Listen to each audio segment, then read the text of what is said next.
Okay, so assalamu alaikum to everyone. Am I audible and visible to you guys?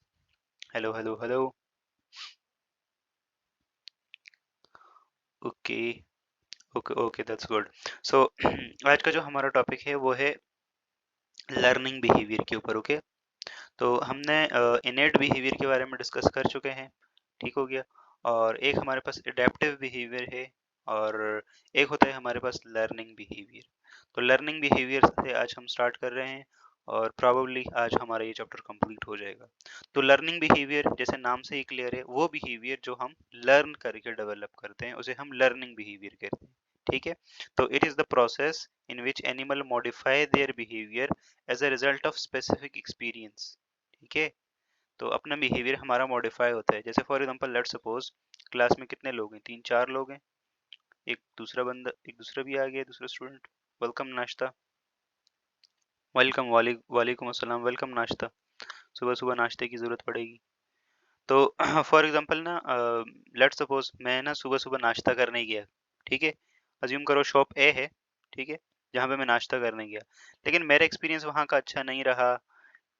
ठीक हो गया. मेरा experience वहाँ का अच्छा नहीं रहा, मतलब वहाँ जो है वो जैसे नाम था वैसा टेस्ट नहीं था. ठीक है. तो मैंने ये चीज़ लर्न कर ली कि नहीं भाई, मुझे अब वहाँ नहीं जाना, मुझे पॉइंट बी किसी दूसरी शॉप पे जाना है, वहाँ पे नाश्ता करना है. और मैं पॉइंट बी पे जाता हूँ तो वहाँ पे मुझे अच्छा नाश्ता मिलता है. देखो मैंने सीख लिया ना कि ए वाला मेरे लिए सही नहीं है, बी वाला नाश्ता मेरे लिए सही है. ठीक है. तो सिमिलरली हमारे पास वो वाला बिहेवियर जो हम लर्न करके देखते हैं किसी स्पेसिफिक एक्सपीरियंस के साथ, तो इसे हम क्या बोलते हैं, लर्निंग बिहेवियर. ठीक है. This modification is adaptive. It is not controlled by genes. ठीक है. ये मॉडिफिकेशन क्या है, ये एडेप्टिव है, इसको हम चेंज करते रहते हैं. और ये जो है वो जेनेटिक्स डिटरमिन नहीं करती इस चीज को. अगर जेनेटिक्स कर रही होती तो हमारे पास ये चेंज ना होता फिर, क्योंकि जीन फिक्स होते हैं. ठीक है. तो it is not controlled by genes. It is more prominent in those animal that have completely long life span. ठीक है. तो हमारे पास ये वाला जो है, क्लास अभी अभी स्टार्ट हुई है जस्ट. नाश्ता ये पहली स्लाइड है, ये पहली स्लाइड है. तो ये वाला जो बिहेवियर है, ये जो लॉन्ग लिव, जिनका लाइफ स्पेन बहुत ज्यादा होता है, जैसे ह्यूमंस बीइंग है. ठीक है. तो उनके अंदर ये वाला बिहेवियर होता है. और इनके अंदर डेवलप नर्वस सिस्टम होता है, कंप्लीटली डेवलप नर्वस सिस्टम. तो ये वाले एनिमल्स हमारे पास ये वाला बिहेवियर शो करते हैं.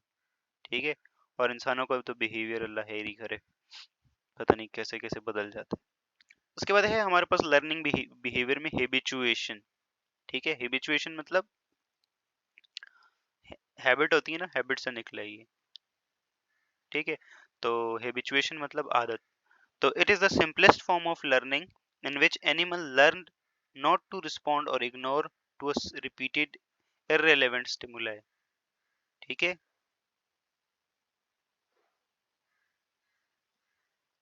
तो इसमें हमारे पास क्या है, हाँ हमारे पास वो वाला बिहेवियर है जिसमें हमारे पास क्या होता है कि जैसे इसमें एग्जांपल के थ्रू समझते हैं. आप लोगों ने देखा होगा गाड़ी में, जब गाड़ी में जाते हैं. ठीक है. तो रोड के साइड पे बहुत सारे कबूतर होते हैं, बहुत सारे पिजन्स होते हैं. ठीक है. और वो पिजन्स क्या कर रहे होते हैं, खा रहे होते हैं, ट्रैफिक का शोर जा रहा होता है वहां से. ठीक है. इवन गाड़ी उनके पास से भी जा रही होती है, फिर भी वो नहीं उड़ते. तो उनको वो हैबिट हो जाती है. तो वो उस वाली स्टिमुलाई को, जो ट्रैफिक का शोर होता है ना, उसको इग्नोर करते हैं. इग्नोर करके बस अपने खाने पे ध्यान देते हैं. ठीक है. तो ये वो वाला behaviour. It is the simplest form of learning behaviour in which animal learns not to respond और ignore to a repeated irrelevant stimuli. ठीक है. जो रिपीटेड इररिलेवेंट स्टिमुलाई है उसको इग्नोर करते हैं. जैसे फॉर एग्जांपल आप लोगों को घर पे भी आप लोगों की बेइज्जती होती है. ठीक है. और एंड पे क्या होता है, फिर आप लोग हैबिचुअल हो जाते हैं. अरे बेइज्जती तो हो रही है, सुन लेंगे. ठीक है. It occurs at the level of brain and may involve many more complex stimuli. ठीक है. तो this stimuli is still perceived but animal has simply decided to no longer pay attention. ठीक हो गया. ये वाला पॉइंट क्लियर है. Habituation clear है सब लोगों को. हैबिचुएशन क्लियर है. ठीक है. इसके बाद है इम्प्रिंटिंग. तो इम्प्रिंटिंग बिहेवियर क्या होता है भाई, इम्प्रिंटिंग बिहेवियर में हमारे पास it is the type of learning behaviour in which young one fixes his attention on the first moving object or another animal, then follows soon birth or hatching. ठीक है, तो इम्प्रिंटिंग में क्या होता है, आप लोगों ने एक चीज देखी होगी, जो डक होती है ना, डक के जो डकलिंग्स होते हैं एकदम, उनकी जब हैचिंग होती है, ठीक है, तो जस्ट आफ्टर हैचिंग थोड़ी देर बाद वो अपनी अम्मी के पीछे चलना स्टार्ट करते हैं। ठीक हो गया। सिमिलरली जो वाइल्ड लाइफ है, वाइल्ड लाइफ में जो बर्थ होती है किसी एनिमल की, ठीक है, कि किसी भी छोटे बेबी की, तो वो थोड़े टाइम के बाद ना अपनी मदर के पीछे जाना स्टार्ट कर देता है। उसको क्या पता कि भाई ये मेरी अम्मा है या जो भी है, लेकिन after a long long long long time in लोगों ने ये चीज मतलब ये चीज आ गई है कि ये उसकी तरफ जाते हैं। तो ये क्या है हमारे पास, it is the type of learning behaviour in which young one मतलब जो न्यूली बोर्न है, वन फिक्सेस इस its attention on the first moving object, ठीक है, फर्स्ट मूविंग ऑब्जेक्ट, जो पहला मूविंग ऑब्जेक्ट है ना, और एनदर एनिमल, देन फॉलोज सून बर्थ और हैचिंग। ठीक है, तो जैसे ही बर्थ हुई, तो जो चीज वहां पे फर्स्ट मूविंग ऑब्जेक्ट है ना, जैसे फॉर एग्जांपल यहाँ पे इनकी हैचिंग हुई, तो ये सांप इनके पास मूव कर रहे थे, तो ये इसके पीछे पीछे आने लगे। ठीक है, और डकलिंग्स में ये वाली चीज होती है। ठीक है, सिमिलरली वाइल्ड लाइफ में भी जो बर्थ होती है वाइल्ड एनिमल्स की, तो वो भी जब उसकी मदर जब मूव करती है, तो वो उनके लिए फर्स्ट ही ऑब्जेक्ट होता है, उनके पीछे जाता है। ठीक हो गया। और एक चीज आप लोगों ने देखी होगी टॉम एंड जेरी में, टॉम एंड जेरी में वो जो डकलिंग होता है, वो जो देखा है, वो देखा है, वो जो हर चीज खा जाता है, उसे देखा है। हाँ, तो वो मतलब वो देखें, उसकी जब हैचिंग होती है तो उसके पास वो क्या होता है, जेरी होता है, वो माउस माउस को क्या है, वो जेरी है टॉम है, पता नहीं, मुझे तो ये भी नहीं पता। वो जो चूहे वाला है जेरी है, ओके। तो वो उस देखो वो उसके पीछे फिर जाने लगता है। ठीक है, तो ये वो वाला बिहेवियर है। ठीक हो, यहाँ तक क्लियर है सब लोगों को। It occurs in usually every short sensitive period early in life span, ठीक है, of an individual. Classic experiment was done by Konrad Lorenz in 1930s। ठीक है, ये एक्सपेरिमेंट किसने किया था, कॉनर्ड लॉरेंस ने, लॉरेंस। आगे बढ़ते हैं, आगे हमारे पास Konrad Lorenz used greylag process to demonstrate the imprinting. He found that by substituting himself for mother during this critical period, he could induce young geese to imprint on him when incubator hatched gosling spends। अच्छा, ये इसने experiment किया था, तो उसने क्या किया बताए, ये जो ये जो पर्टिकुलर बर्ड है ना, पता नहीं क्या नाम है इसका, इतना अजीब सा नाम, तो उसने रादर देन कि जो नेचुरली इनको इंक्यूबेट करते ही उनकी मदर, तो इसने क्या किया, उसने इंक्यूबेटर में इनके एग्स को डाला, ठीक है, और उसके बाद हैचिंग की। ठीक है, हैचिंग हुई, और उसके पास मतलब ये खुद थे, मतलब इन्होंने अपने आप को भी एक्सपेरिमेंट में इंक्लूड किया था। तो पहले ये मूव किया, अब देखो ये सारे के सारे देखो उसकी तरफ मूव कर रहे हैं। ठीक है, तो इम्प्रिंटिंग का एक्सपेरिमेंट ये था, लॉरेंस साहब ने ये किया था। उसके बाद क्या है, even in adults the bird continue to prefer the company of Lorenz. ठीक है, इवन जो अडल्ट्स बर्ड हैं, वो स्टिल वो भी जो है वो लॉरेंस की कंपनी को जो कर रहे थे। ठीक है, तो this type of behaviour is imprinting. उसके बाद है क्लासिक कंडीशनिंग। क्लासिक कंडीशनिंग बहुत ही इंपॉर्टेंट एक्सपेरिमेंट है भाई, इसके ऊपर नोबेल प्राइज भी मिला हुआ। ठीक है, और उसमें डॉग वाली एग्जांपल है। तो एक रशियन साइंटिस्ट थे, ठीक है, उनका नाम था पेट्रोविच पॉलोव। इन्होंने एक्सपेरिमेंट किया था डॉग के ऊपर। ठीक है, he presented a dog, he presented the food to the dog and and rang the bell simultaneously. After a while, dog began salivate at the sound of bell, whether or not food was available. Okay, ये dog वाला experiment जो classic conditioning है, उसने कैसे किया था पता है? देखो, यहाँ पे देखते हैं। हमारे पास क्लासिक कंडीशनिंग में क्या था? ये क्या करता था? क्लासिक कंडीशनिंग में बिफोर कंडीशनिंग, तो नेचुरल स्टिमुलाई थी। इसने क्या किया, जैसे जैसे डॉग को ये खाना देता था ना, उससे पहले एक बेल बजा लेता था। ठीक है, जैसे जैसे खाना देता था उससे पहले एक बेल बजा लेता था। तो जैसे ही खाना जैसे ही बेल बजती, इसको खाना मिलता। ठीक है, उसके बाद क्या था? उसके बाद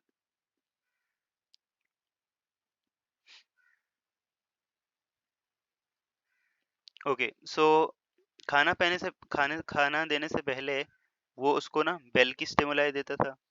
ठीक है, और उसके बाद इसको खाना देता था। ठीक है, और फिर जब भी बेल बजती, ऐसा लंबे टाइम तक करते करते डॉग की क्या हो गई, कंडीशनिंग हो गई, क्लासिक कंडीशनिंग हो गई।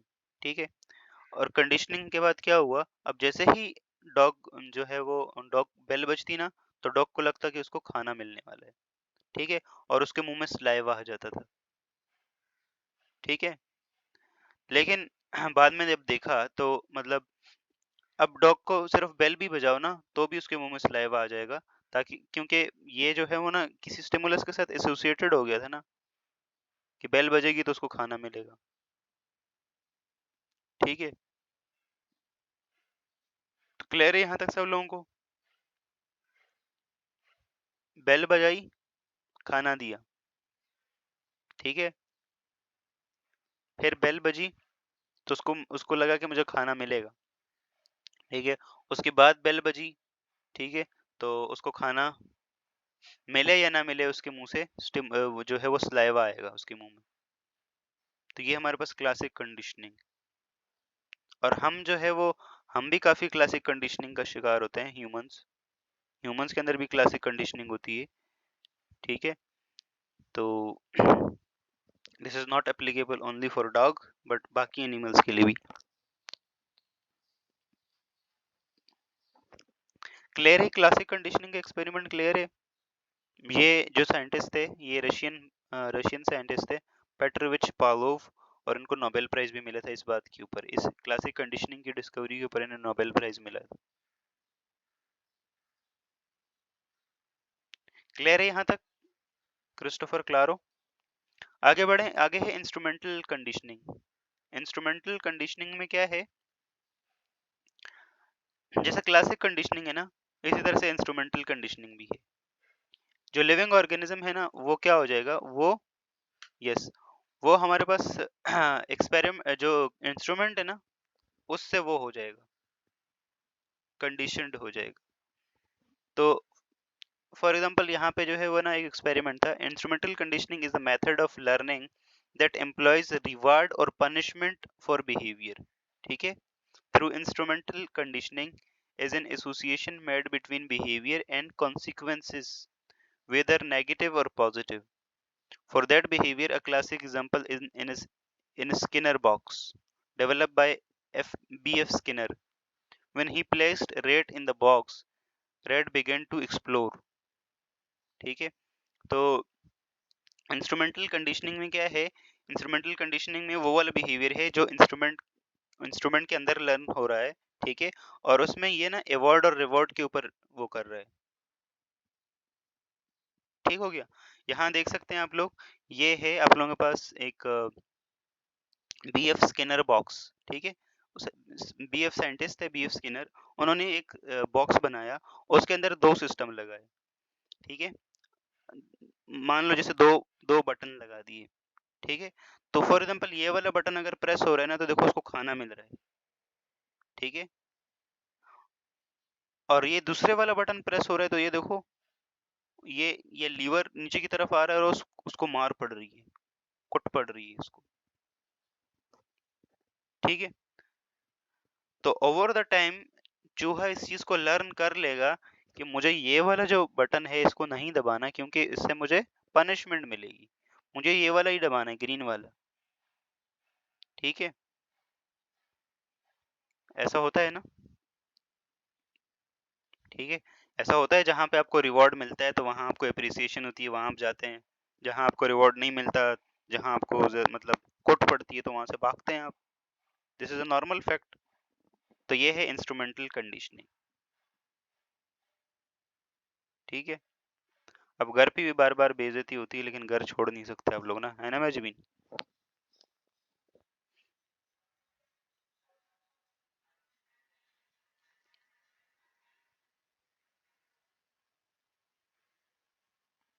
ठीक है। तो ये स्किनर बॉक्स है, स्किनर बॉक्स इस तरह का बॉक्स, और इसके अंदर देखो चूहा रखा हुआ है। ठीक है। एक को दबाएगा तो फूड आएगा, एक को दबाएगा तो चमाट पड़ेगा।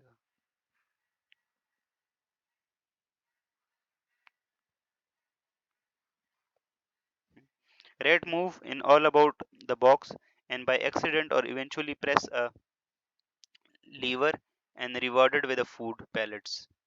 Because food rewarded are provided each time the rat presses the lever, the rat associated with the reward with behavior.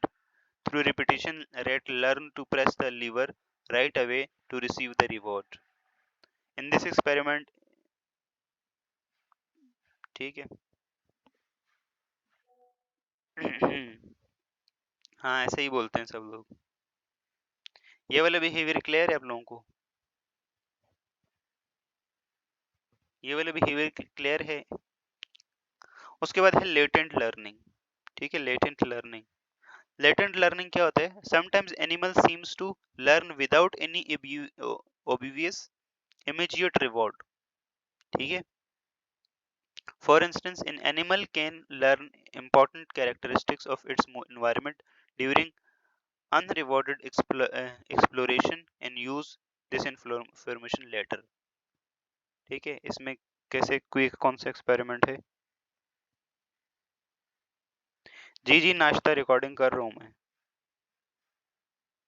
तो इसके अंदर एक एक्सपेरिमेंट है हमारे पास। अमेरिकन साइकोलॉजिस्ट थे के L लेशली used a maze, a rat was put in a maze. ठीक है।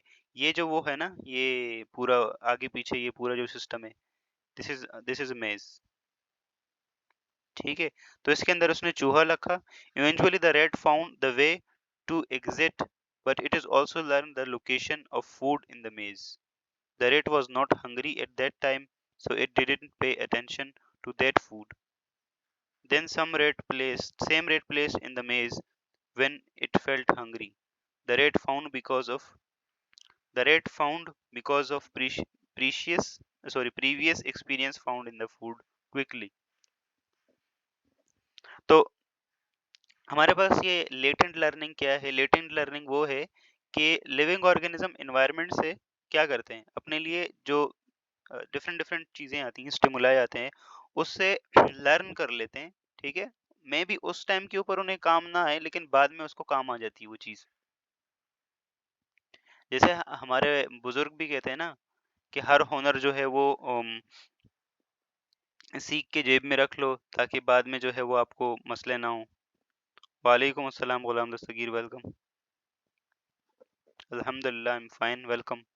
तो सिमिलरली एनिमल्स, बाकी एनिमल्स के अंदर भी ऐसा होता है। तो ये जो साइकोलॉजिस्ट है इन्होंने क्या किया, एक ऐसा सिस्टम लिया, ये हमने भी एक्सपेरिमेंट किया हुआ है। ये वाला एक्सपेरिमेंट हम करते हैं। ठीक है। मेडिसिन दे के उसको ना, अम, चूहे को मेडिसिन दे के यहाँ पे हम इसको डालते हैं और फिर देखते हैं उसका बिहेवियर। तो यहाँ पे क्या है, ये साइंटिस्ट थे, इन्होंने क्या किया, ऐसा एक सिस्टम लिया। ठीक है। इसके अंदर ऐसे डब्बे डब्बे बने हुए हैं। चूहे को एक कोने में रख दिया और दूसरे कोने में अज्यूम करो यहाँ पे फूड है। अब देखो, अब चूहा जो है वो ना वो पूरा उसके उसका पेट भरा हुआ है। अब वो एक्सप्लोर करेगा, इधर उधर भागेगा, इसके अंदर इधर उधर देखेगा। तो उसने देखा यहाँ पे उसको फूड मिला यहाँ पे, वाओ। लेकिन उस टाइम पे वो भूखा नहीं था। ठीक है। उसको भूख नहीं लगी थी, वो हंगरी नहीं था। तो उसने कोई अटेंशन नहीं दी उस फूड को। लेकिन लेटर ऑन 24 आवर्स के बाद या 26 आवर्स के बाद, जब दोबारा उसको भूख लग गई अच्छी खासी, तो उसको दोबारा जब इसके अंदर डाला ना, इस वाले मेज के अंदर, तो वो फूड को जल्दी फाइंड कर लेगा। ठीक है। तो देखो, पहले तो उसने उस स्टिमुलाई की तरफ अटेंशन नहीं दी, लेकिन बाद में जब उसको जरूरत पड़ी तो उसने जो है वो फूड को जल्दी देख लिया, जल्दी वो कर लिया। क्लियर है यहाँ तक सब लोगों को? यहाँ तक क्लियर? इसके बाद है इनसाइट लर्निंग। इनसाइट लर्निंग में ना हमारे पास क्या है, इनसाइट लर्निंग। तो insight learning in this animals use cognition process, ठीक है, कॉग्निशन मतलब सोच समझ के, प्रैक्टिस और judgement to solve the problem, ठीक है। It is based on a trial and error without prior experience, ठीक है। और Wolfgang Kohler in the 1920s performed an experiment on the behavior of chimpanzees. Kohler placed chimpanzees in a cage, provided several sticks and boxes and long bunch of bananas that were out of reach. तो insight learning में क्या है, जो animal है ना वो अपना cognition, अपना ब्रेन, अपना सोच समझ, अकल बूझ, उसको देख के वो क्या करता है, लर्न करता है, ठीक है। तो साइंटिस्ट थे एक 1920s में, वोल्फगैंग कॉलर, उन्होंने ये एक्सपेरिमेंट किया कि उन्होंने ना चैंपेंजीज जो होते हैं, चैंपेंजीज, उसको ना एक बड़े से केज के अंदर बंद किया, ठीक है। और दूर ना उसको, ऊपर बहुत दूर बनानास लटका दी, जो उसके रीच से बहुत बाहर है, ठीक है। और वहां पे उसने ऐसे बॉक्सेस रख दिए, ठीक है, और साथ में एक स्टिक रख दी, ठीक है। और चैंपेंजीज ने अपना कॉग्निशन यूज करते हुए, अपने दिमाग यूज करते हुए क्या किया, अकेले तो चैंपेंजी यहाँ तक पहुंच नहीं सकता, तो उन्होंने क्या किया, चैंपेंजीज ने वो जो बॉक्सेस रखे हुए थे उसको ऊपर नीचे रखा, ठीक है, और बनानास तक पहुंच गए, ठीक है। या फिर स्टिक के थ्रू बनानास को नीचे गिरा के खाया। तो ये वाली लर्निंग कैसी है, this is called insight learning, ठीक है। जिससे क्या होता है, लिविंग ऑर्गेनिज्म अपना कॉग्निशन यूज करके वो करता है, ठीक हो गया। इवन ये वाली चीज ह्यूमंस में भी है। फॉर एग्जांपल, आप घर पे जो है वो कोई ऊपर ऊंची चीज है, आप नहीं पहुंच सकते, कोई है नहीं, तो आप क्या कर रहे थे, वहां पे आपके पास चेयर है या कुछ चीज है, वो रख के आप ऊपर पहुंचने की कोशिश करते हैं ना। तो ह्यूमंस की तो बात ही अलग है, ह्यूमन का तो बिहेवियर ही बहुत कॉम्प्लेक्स और एडवांस्ड है, ठीक है। यहाँ तक क्लियर है सब लोगों को? उसके बाद है हमारे पास सोशल बिहेवियर, ठीक है। ये जल्दी से करते हैं और फिर हम क्लास फिनिश कर देंगे।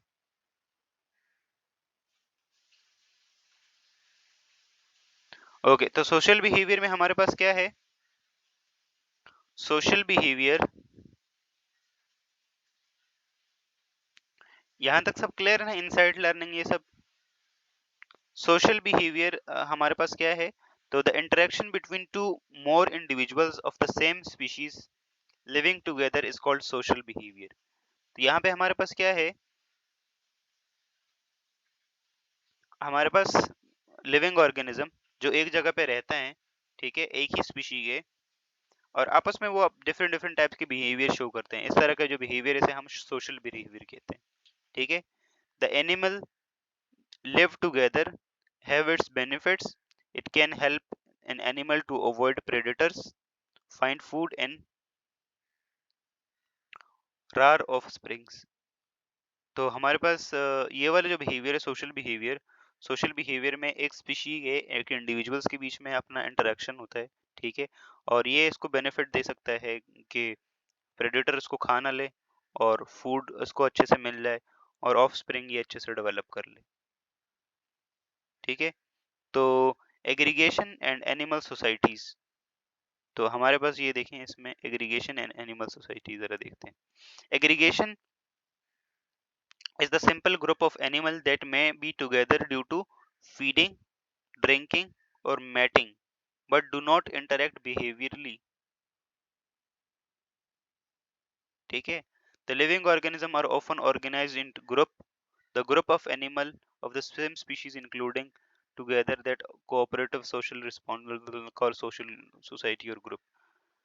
तो हमारे पास आप लोगों ने नेट जियो पे देखा होगा, बहुत सारे लिविंग ऑर्गेनिज्म माइग्रेशन करते हैं एक जगह से दूसरी जगह, ठीक है, तो सब 7 ग्रुप में जाते हैं। ठीक है, सिमिलरली हनी बीज देखी होंगी आप लोगों ने, हनी बीज वो ग्रुप में जाती हैं हर तरफ। ठीक है, तो इस तरह का जो पूरा एग्रीगेशन होता है उसे हम सोशल ग्रुप या सोसाइटी कहते हैं एनिमल्स की। ह्यूमंस के अंदर तो पता नहीं बहुत सारी सोसाइटीज बनी हुई होती हैं। ठीक है, रॉयल सोसाइटी ऑफ केमिस्ट्री और पता नहीं क्या क्या। सोशल और mutual behaviour is the key characteristic of the society. ठीक है, these are relatively permanent union of individuals held together by mutual interaction of its member। ठीक है,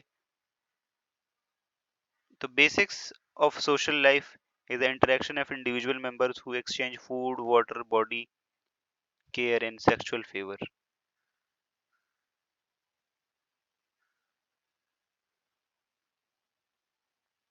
hostile and helpful interaction hostile and helpful interaction में क्या है भाई? तो the best known interaction is observed in the honeybees। ठीक है, in the hive there are three different castes, that is worker, drones and queen। ठीक है, in hostile interaction the worker become old and unable to perform their duties। Furthermore, these worker are killed by other worker। तो hostile and helpful interaction में क्या है, हमारे पास इसने ना हनी बीज की एग्जांपल दी है। यहाँ पे 3 वो होती है ना, कहाँ है भाई, इसके अंदर डायग्राम ही नहीं है। हॉस्टाइल एंड हेल्पफुल में 3 हनी बीज का तीन का ग्रुप बना हुआ होता है ना, तीन तीन का। एक वर्कर्स होती हैं, एक ड्रोन्स जो उड़ती हैं, और एक क्वीन होती है, क्वीन। ठीक है, वर्कर वो होती हैं जो शहद बनाती हैं। ठीक है, अब जब वर्कर जो ओल्ड हो जाती है ना, तो बाकी वर्कर्स ना उस ओल्ड वाली को खत्म कर देती हैं, मार देती हैं, किल कर देती हैं। ठीक है, तो ये हमारे पास हॉस्टाइल एंड हेल्पफुल इंटरेक्शन। ठीक है, जब उनके लिए यूजफुल था तो वो सब लोग मिलजुल के हनी बी बना रहे थे, लेकिन बाद में क्या हुआ, बाद में वो बूढ़े हो गए माँ बाप, तो उनको किनारे लगा दिया। क्लियर है ये बात? ठीक है, on the other hand in the helpful interaction all caste work together like worker, drones and specific provider defense mechanism of and fertilization of egg, queen lay eggs।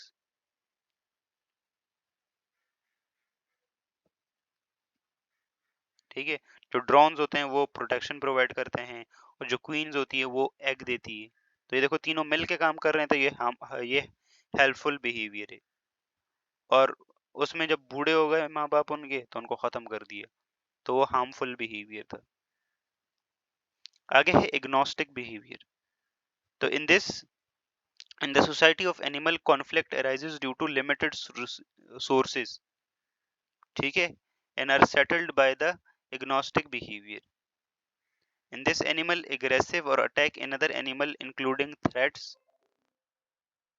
rituals, ठीक है, and sometime combat that determine which competitor gain access to resource। तो agnostic behaviour में क्या होता है, जो living organism है ना वो एक दूसरे के साथ ना स्टेट ऑफ कॉन्फ्लिक्ट में आ जाते हैं। ठीक है, तो इसमें हमारे पास ओके तो इसमें हमारे पास क्या होता है, फॉर एग्जांपल देखिए, अज्यूम करो हम ना दो मारहोर ले लेते हैं, लेट्स सपोज पाकिस्तान का नेशनल एनिमल मारहोर। ठीक है, मारहोर नंबर 1, मारहोर नंबर 2। ठीक है, अब ये दोनों क्या हैं, मेल मारहोर हैं, और यहाँ पे एक फीमेल मारहोर है। अब फीमेल को मेटिंग करनी है, तो क्या होता है, ये दोनों एक दूसरे के साथ ना अब देखो, नंबर 1 वाला बोलेगा मुझे मैटिंग करनी है, नंबर 2 वाला बोलेगा मुझे करनी है। ठीक है, तो यहाँ पे देखो दोनों कॉन्फ्लिक्ट में आ गए ना, अब किसको करना है। ठीक है, तो फिर ये आपस में लड़ते हैं, 1 और 2 आपस में लड़ते हैं, फिर जो जीतता है वो जाके वो फीमेल के साथ मैटिंग करता है। ठीक है, तो उसने रिसोर्स को अवेल कर लिया। सिमिलरली फूड के लिए भी लड़ते हैं। ठीक है, तो ये हमारे पास होता है एग्नोस्टिक बिहेवियर। ठीक है, ह्यूमंस के अंदर भी एग्नोस्टिक बिहेवियर होता है। In many species, men show their aggressiveness. देखें aggressiveness. Agnostic behavior is important in maintenance of territories and hierarchies. ठीक है, जैसे फॉर एग्जांपल हर एक एनिमल का अपना टेरिटरी होती है ना, ये मेरा एरिया है, इधर बिल्कुल भी इंटरेस्ट नहीं करने का। सुना है? तो अज्यूम करो ये शेर है, तो ये इसकी पर्टिकुलर टेरिटरी है, इसके अंदर कोई आएगा तो ये उसको मार देगा। ठीक है, क्योंकि इसके अंदर फूड है, जो भी है वो उसकी मलकियत है। ठीक हो गया? क्लियर है यहाँ तक सब लोगों को? एग्नोस्टिक बिहेवियर क्लियर है?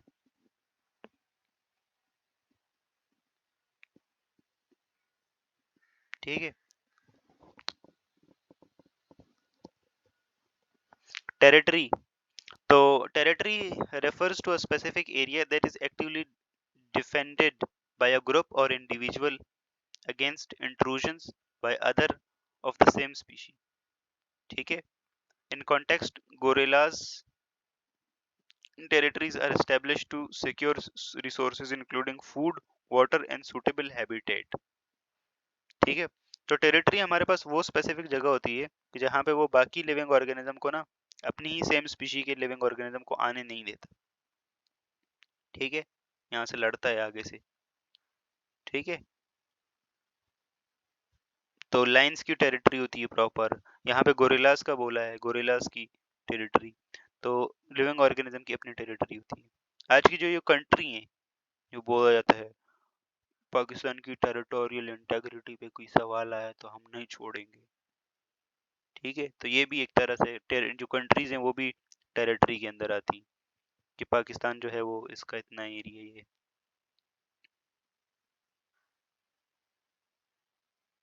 ठीक है, हिंदुस्तान का अपना इलाका, सब हर किसी का अपना।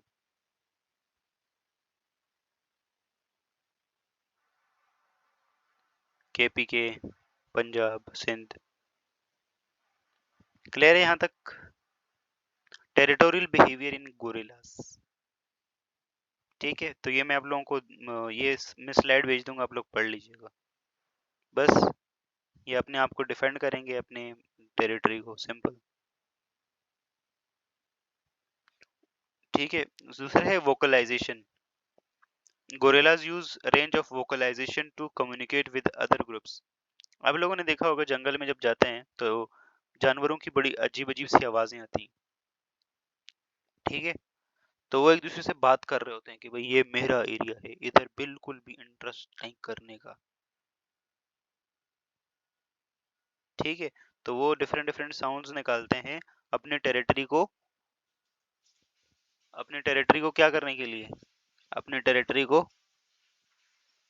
डिफेंड करने के लिए। इसके साथ साथ पेट्रोलिंग भी करते हैं। ठीक है, पेट्रोलिंग मतलब जैसे पुलिस पेट्रोलिंग होती है ना, पुलिस की पेट्रोलिंग होती है या फौज में पेट्रोलिंग होती है बॉर्डर पे, तो यहाँ पे भी गोरिल्लास भी पेट्रोलिंग करते हैं। ठीक है, एक जगह से अज्यूम करो ये इसकी टेरिटरी है ना, तो ये गोरेला यहाँ से मूव करना स्टार्ट करेगा, ऐसे गोले गोल गोल घूमेगा कि कहीं से भाई, कहीं से इंट्रूजन्स तो नहीं हो रही। अगर हो रही हो तो फिर उसको पकड़ के इलाज किया जाए, उसका दिमाग सही ठिकाने लाया जाए। ठीक है, तो पेट्रोलिंग करते हैं ये। उसके बाद है हमारे पास फिजिकल प्रेजेंस। ठीक है, तो जी लाइक अ सोल्जर। तो the silver back physical presence itself is a powerful territorial signal. ठीक है, अगर फिजिकल प्रेजेंस होगी उसकी वहां पे तो कोई नहीं एंटर कर सकेगा ना, ये मेरा एरिया है, इधर बिल्कुल भी इंटरेस्ट नहीं करने का। फिर है इंटर ग्रुप इनकाउंटर्स। तो territorial behaviour is often evident during encounters with neighbouring gorilla group. ठीक है, these encounter can result in an aggressive interaction between silverback as they defend their respective territories। ठीक है, तो दो ग्रुप्स के बीच में ना एनकाउंटर भी हो सकते हैं, जैसे पुलिस और क्रिमिनल का एनकाउंटर हो जाता है ना आपस में, तो ऐसे इन दोनों का भी एनकाउंटर हो जाता है। अपने रिसोर्सेज को भी ये डिफेंड करते हैं, जो फूड, पानी, shelter, water, habitat, sexual needs. इन सब चीजों को भी ना ये डिफेंड करते हैं। टेरिटोरियल बिहेवियर इन बबून, बबून एक ये मंकी है, ये अपने टेरिटरी को मेंटेन करते हैं। तो इसको भी मैं अब नहीं बता रहा, अब ये क्लियर हो गया होगा आप लोगों को। बस मेल डोमिनेंस एंड डिफेंस ये आप लोग पढ़ लीजिएगा। बॉर्डर पेट्रोल, तो वही पेट्रोलिंग करते हैं अगेन से, सेम सिंपल सिंपल चीजें। कम्युनिकेशन, वही वोकलाइजेशन के थ्रू कम्युनिकेशन करते हैं। जेस्चर एंड पोस्चर, आप लोगों ने देखा होगा नॉन वर्बली एक पर्टिकुलर जेस्चर बना लो तो वो किसी चीज को इंडिकेट करता है ना। बॉर्डर पे जाके अपने सीना तान के खड़ा होना, तो इसका मतलब क्या है? एग्रेसिव बिहेवियर, अंदर नहीं किसी को आने देंगे। तो ये जेस्चर एंड बिहेवियर अपना वो करते हैं। रिसोर्स डिफेंसेस, वही इंटर ग्रुप एग्रेशन, वही चीजें हैं। Dominance hierarchy, a dominance hierarchy is a social structure within a group of animal where individuals establish ranking order based on their level of dominance or submission. It defines as the social status of each member relative to others. ठीक है, तो हमारे पास ये dominance hierarchy क्या है, जिसे आप लोगों ने फौज में देखा होगा। मैं आप लोगों को उसकी एग्जांपल, आर्मी में सबसे ऊपर आर्मी चीफ होता है, ठीक है। और नीचे आते आते जो है वो पता नहीं कौन कौन से, मुझे तो एग्जैक्टली पता भी नहीं है। लेफ्टिनेंट, सेकंड लेफ्टिनेंट, पता नहीं, मेजर, जनरल मेजर, लेफ्टिनेंट, फलाना फलाना फलाना, ठीक है। तो डोमिनेंस हायरार्की में, या कंपनी में भी, किसी भी कंपनी में भी जो होता है ना, सबसे पे ऊपर जो है वो सीईओ होता है, चीफ एग्जीक्यूटिव ऑफिसर। नीचे उसके जो है वो फिर पता नहीं क्या क्या आते हैं, डायरेक्टर, मैनेजिंग डायरेक्टर, मैनेजर, पता नहीं क्या क्या, ठीक है। तो ये हमारे पास क्या होती है, ये सोशल, ये डोमिनेंस हायरार्की होती है। हाँ बिल्कुल, ऐसे भी समझ सकते हैं, पीएम, फिर मिनिस्टर्स के उनकी पता नहीं, मतलब पूरी हायरार्की होती है, ठीक है। और उसमें ये कंफर्म होता है कि भाई इसका काम ये है, फलाना है, इसका ये है, ठीक है। तो ये हमारे पास क्या है, डोमिनेंस हायरार्की। तो dominance hierarchy is a social structure within a group of animal where individual establish ranking order based on their level of dominance और सबमिशन, ठीक है। आर्मी चीफ सबसे ताकतवर है तो सबसे ज्यादा, हम सबसे ज्यादा पावरफुल। फिर उसके नीचे कौन है, लेट सपोज हम बोल देते हैं लेफ्टिनेंट, मुझे सही से क्लियर नहीं है लेफ्टिनेंट, ठीक है। और लेफ्टिनेंट जनरल और कर्नल, ठीक है। तो सबसे ज्यादा स्ट्रॉन्ग ये आर्मी चीफ, फिर ये, फिर नीचे, ठीक है। तो सब अपने अपने अकॉर्डिंग, जितनी आर्मी चीफ की डोमिनेंस सबसे ज्यादा, क्योंकि सबसे ज्यादा बड़ा मतलब डोमिनेंस उनकी है, ठीक है। It defines the social status of each member, social status भी बताता है हर एक मेंबर का, to other with a dominant individual holding higher position of the exerting influence over less dominant and submissive members. This hierarchical organization help regulate social interaction, minimize conflict and allocate resources within the group, ठीक है। उसके बाद है pecking order in chickens, pecking order, ठीक है। तो ये क्या है भाई, the pecking order is a subset of dominance hierarchy of specially refers to the ranking order established through pecking behavior. It involves the odd pecking interaction that chickens use to communicate and establish their social position. पता नहीं भाई ये क्या है, pecking behavior chickens में।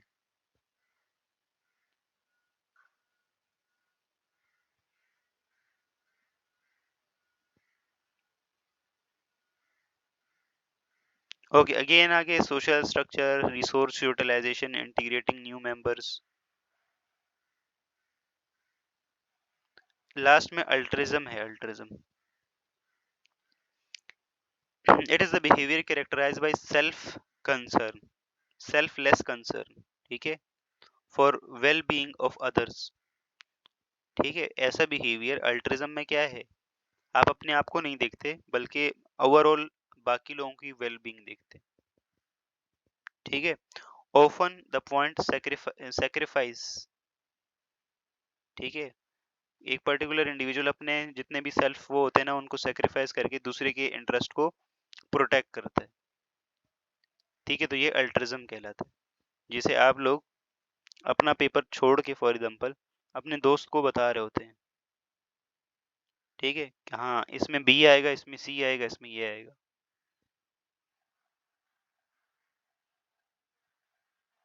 ठीक है, तो ये हमारे पास कौन सा बिहेवियर है? वो मैं जस्ट एग्जांपल दे रहा हूँ आपको।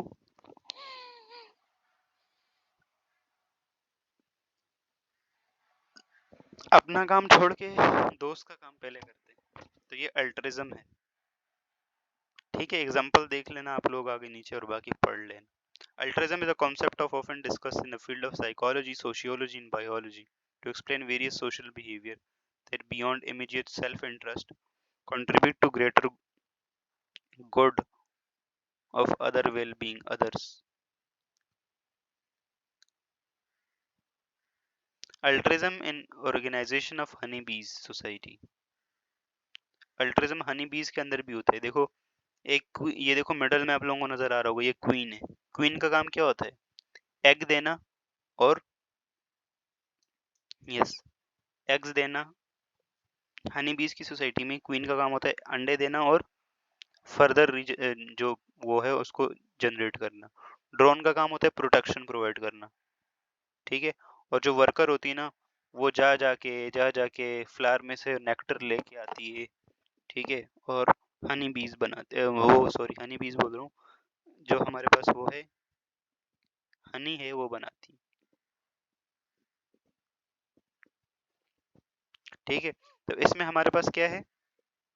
तो honey bees societies altruism is observed throughout the organized division of labor among the different castes. Worker bees which are sterile, ठीक है, फीमेल्स।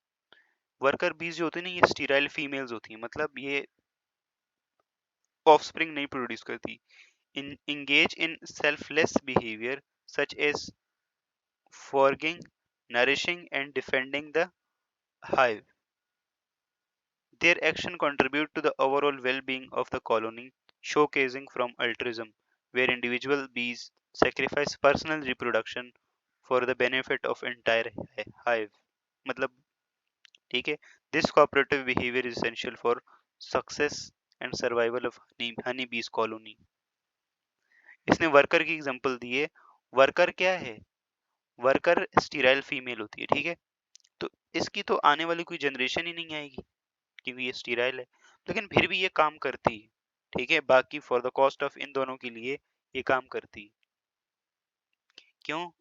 ये जा जाके नेक्टर लाती है और हमारे पास क्या करती है फिर।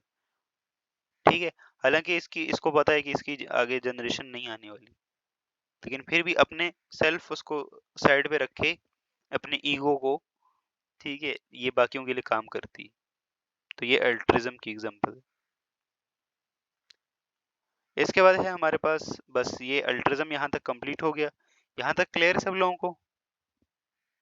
यहाँ तक क्लियर है? एनी कंफ्यूजन, कोई क्वेश्चन, कोई डाउट? क्लासिक कंडीशनिंग किसी ने बोला था एंड पे रिपीट करने का, तो क्लासिक कंडीशनिंग हमारे पास ओके, क्लासिक कंडीशनिंग हम रिपीट कर देते हैं।